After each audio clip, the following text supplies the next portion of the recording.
That's the one point I want to make. Thank you, everybody. And I want to talk about another way in which we personalize. This is activities that we do in virtual sessions all the time. And the activity that we are talking about is called the trolley problem, a matter of life and death. If you heard the trolley problem, hit the heart icon. If you have never heard of this idea of a trolley problem, hit the question mark. I want to quickly see how many of you have experience with it. Cool. Once again, we are at that same juncture where many of you have not heard of it. I am, for one, very, very pleased whenever I have to introduce somebody to the trolley problem for the very first time. So get ready, get on your phone, and I am going to ask you a question. All right, here is the situation then. The situation is this. There is an out of control trolley that is going on a track, right? This is your trolley, this is the track, and it is hurtling down this track. There's nobody to take control of it. The driver is either dead or drunk or not there or whatever. The trolley cannot be stopped. It is going down that track. There are 5 innocent workers who are 30 seconds away from certain death. They are going to guaranteed die because it's too late for them to move, and the trolley is going to run them down. And they are definitely going to die. Let's make it very, very clear. You happen to be there. You, my listener today, you are there and you are standing in front of a lever. And if you pull that lever, the train is going to go on a different track. All right. There is an innocent worker on that track as well. And you have one decision to make. All right. Let's take a look at the image. This is you, that sad faced person standing in front of the lever. That is you, because you have to make a very, very difficult decision today. If you pull, the trolley is going straight down this track now. All right. The trolley is going here, but if you pull the lever, this stops. The trolley doesn't go here, but instead goes on this track. You are going to make this difficult decision. Are you going to let 5 people die, or instead take a big hit on your life and pull that lever and kill one person? All right. Look at this phone. Look at your phone now. And I have a quiz for you. This you have to answer in 30 seconds, because if you wait for 30 seconds, the train would pass anyways. So no decision is also a decision to kill 5 people. Think hard what you're going to do. And on your phone, answer this question now. Will you pull the lever? Yes or no? Your time starts now.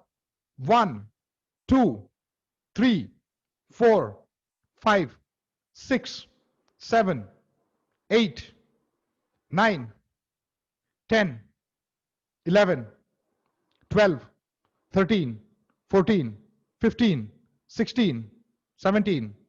Where's the other 5 people? 18, 19.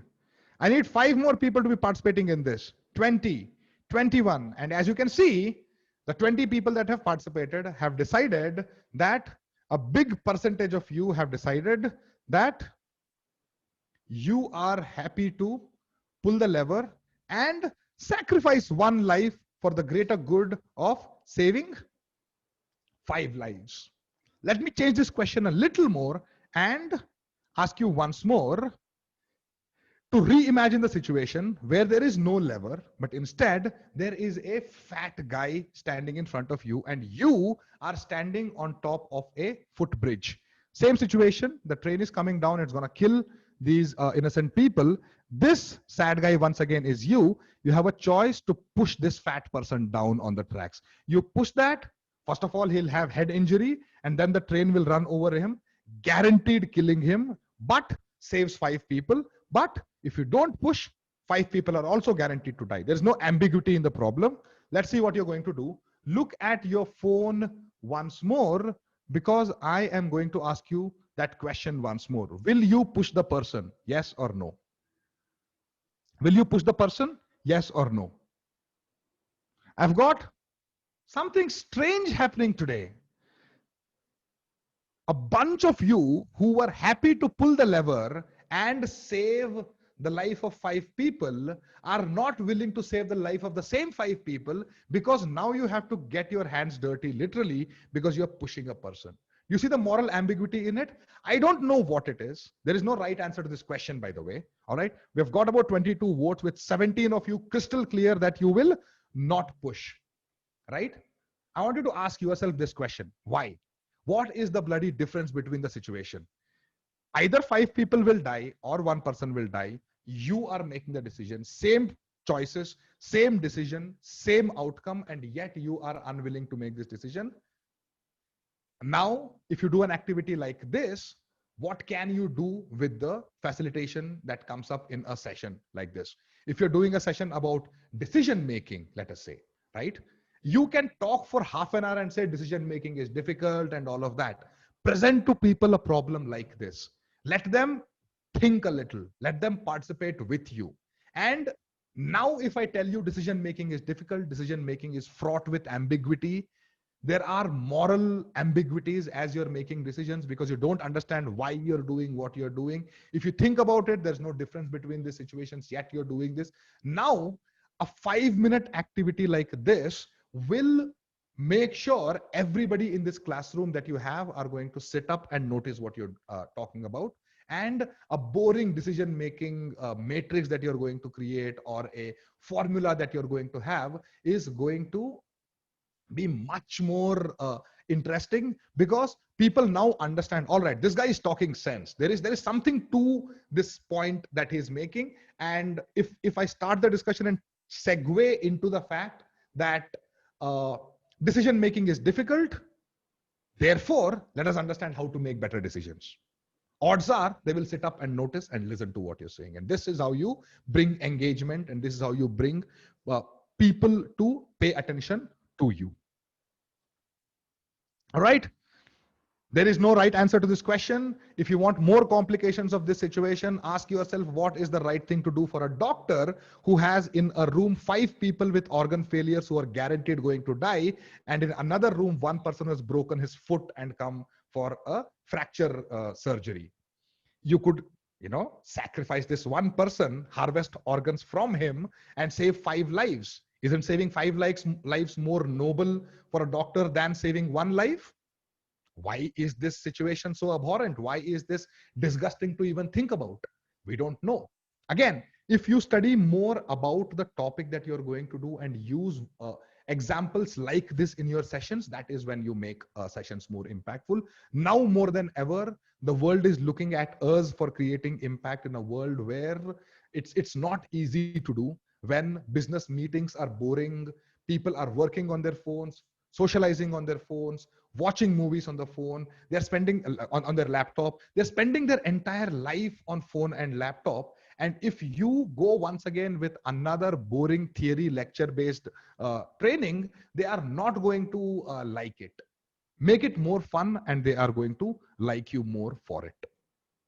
I hope that made sense. And while we are at it, let's see the same problem again for fun. What a 2-year-old thought would be a good solution for this problem. His father asks him this question. And the question is, Nicholas,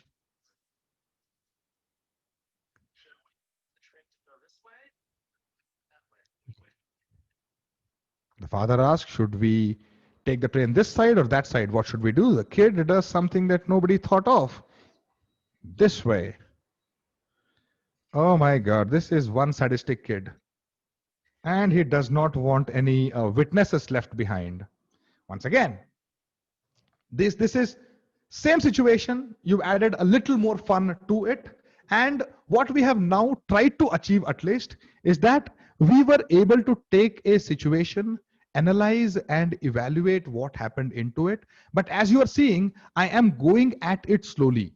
I'm not showing you the trolley problem as my first ever exercise. I'm doing simple things in the beginning, making sure you're with me on this.